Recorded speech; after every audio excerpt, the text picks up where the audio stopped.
కూడా భలే మాట్లాడుతుంటుంది పాకిస్తాన్.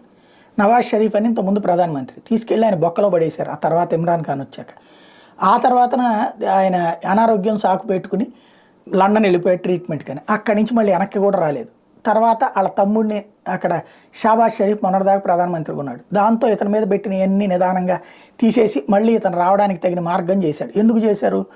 ఇమ్రాన్ ఖాన్ ఏకుమేకే కూర్చుని సైన్యంలోనే చీలికలు, ఐఎస్ఐలోనే చీలికలు తెస్తున్నాడు కాబట్టి అట్లా మన జోలికి రాకుండా ఉన్నటువంటి వాడు ప్రధానమంత్రి అయితే బెటర్ అని చెప్పి నవాజ్ షరీఫ్ని వెనక్కి పిలిపించారు. ఇమ్రాన్ ఖాన్ని జైల్లో పడేశారు. ఇప్పుడు ఈయన స్టేట్మెంట్ అనమాట, ఆర్టికల్ 317 అంట పునరుద్ధరిస్తే, అంటే ఎత్తేసాం కదా మనం 370-35 పునరుద్ధరించడం, అంటే కాశ్మీర్ని ప్రత్యేక దేశంగా ఉంచడం, ప్రత్యేక ప్రతిపత్తితో ఉంచడం చేస్తే అప్పుడు భారత్తో పాకిస్తాన్ సంబంధాలు బలపరుచుకుంటుందంట.